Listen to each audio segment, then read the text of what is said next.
अभियोग पंजीबद्ध हुए थे, उसकी बारे में जो अनुसंधान चल रहा है, उसके बाद जो प्रगति होती है, समय समय पर हम आपको प्रगति करके बताते रहते हैं।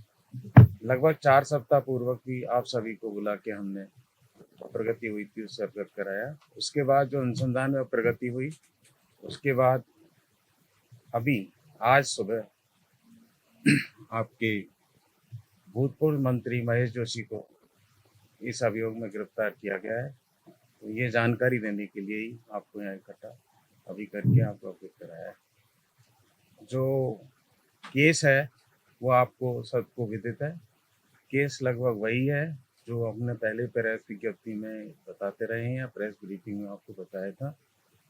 बेसिकली जो टेंडर अप्लाई हुए थे, जो कंपनियां थी जिन्होंने टेंडर अप्लाई किया था, उसमें टेंडर्स की जो शर्तें पूरी होनी चाहिए, जो सर्टिफिकेट लगने चाहिए थे, उन सर्टिफिकेट्स के फर्जी होने की सूचना विभाग में आने के बाद उस पर जो सभी को कार्रवाई करनी चाहिए थी, वो कार्रवाई जानकारी करने के बाद नहीं हुई।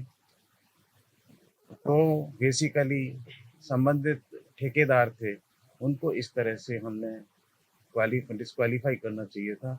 अगर वो सर्टिफिकेट फर्जी माने जाते तो वो डिस्क्वालीफाई होते थे। उनको फ़ायदा पहुंचाने का बेसिकली पहुंचाया गया। यह आरोप अनुसंधान से प्रूव हुए थे। ये जो अनुसंधान से प्रूव हुआ, उसमें पहले जैसा कि आपको विदित है, लगभग 11 अभियुक्त गिरफ्तार किए जा चुके हैं। 3 अभियुक्तों की गिरफ्तारी अभी भी शेष है, जिसके प्रयास जारी हैं, और आज इनको एक को और गिरफ्तार किया गया है।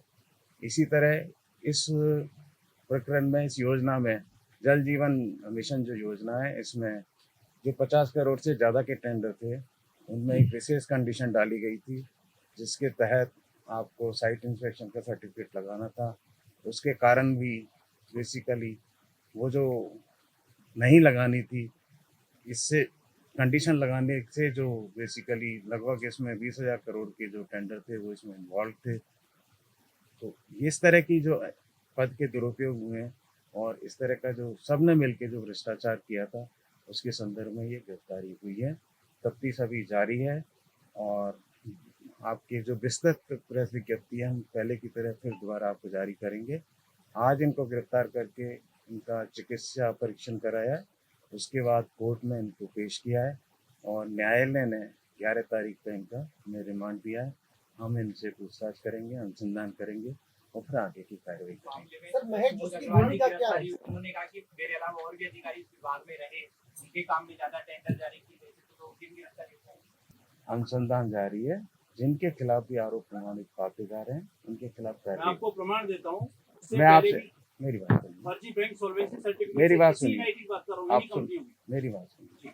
मैं यहाँ मेरे केस की प्रगति बताने आया हूँ, आपसे प्रमाण लेने नहीं। आपके पास कोई बात है, प्रमाण है, मेरी प्रगति है, मेरा अनुसंधान अधिकारी है, आप उनको गिरफ्तारी कर रहे हैं, ठीक है। सर, इस केस में महेश जोशी की भूमिका क्या पाई गई? अभी आरोप क्या है, इस वजह से गिरफ्तार किया है, तो क्या भूमिका महेश जोशी की पाई गई? जो औरों की भूमिका है उसमें सबका मिला जुला रोल है।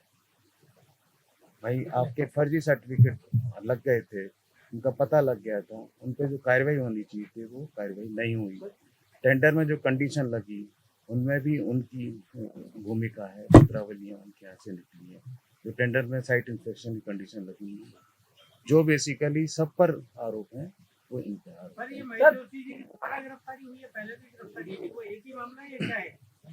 मैं आपको समझा दूं, इस केस में आपके सीबीआई में भी मुकदमा दर्ज हुआ था, इसमें ईडी में भी अपनी कार्रवाई की थी और हमारा भी एक 215 नंबर 2023 का मुकदमा अलग है। तो ये अलग अलग अपराधों के अलग अलग मुकदमे दर्ज हुए हैं। सीबीआई का अपना अलग क्षेत्राधिकार था, अलग मुद्दे का मुकदमा दर्ज हुआ है, और ईडी का अपना अलग क्षेत्राधिकार है, उनका अपना अलग मुकदमा हुआ है। ईडी ने ही अरेस्ट किया जिसका आप रेफर करें। हमारे में जो अपराध है वो अलग है, हमारा क्षेत्राधिकार है, हमने हमारे अपराध में। सर, तत्कालीन सरकार के जो मुखिया थे, पूर्व मुख्यमंत्री अशोक गहलोत, उनकी भी जांच होगी इस लिंक में? अभी अनुसंधान जारी है, मैं किसी का हाँ या ना कहना। सर इनकी गिरफ्तारी कितने दिन रहेगी, कब तक ये अनुसंधान चलेगा? इनकी गिरफ्तारी कितने दिन तक रहेगी, कब तक ये अनुसंधान चलेगा? देखो, गिरफ्तारी का तो कितने दिन तक रहेगी ये मेरा निर्णय नहीं होता, न्यायालय का निर्णय होता है। हमें कानून में जितनी शक्ति है हम उतने दिन की गिरफ्तारी को मांगते हैं। सर उसके बाद आपने ये जो बात बताई सर, ये तो सुबह अखबार में छप गया, नई बात अभी क्या है वो बताएं सर। एसीबी ने 245 नंबर एफआईआर की जांच कर रही है, जैसा आपने प्रेस नोट जारी किया उसमें जो एमबी रिपोर्ट्स थी, लगभग उन एमबी रिपोर्ट्स के मामले में दूसरे इंजीनियरों पर अभी तक कोई कार्रवाई नहीं हुई है। एक्सेस भुगतान जो हुआ था जिसकी एसीबी भी जांच कर रही है इसी मामले में, तो उनकी भी अभी तक गिरफ्तारी नहीं हुई है, ना उन पर मुकदमा दर्ज हुआ है। तो ये इन्वेस्टिगेशन की दिशा किस तरह? मेरा इन्वेस्टिगेशन की दिशा मेरे हिसाब से सही है। मेरे में जो भी मेरे साक्ष्य आएंगे और जो मुलजिम बनेंगे हम उनके खिलाफ कार्रवाई करेंगे। ठीक है।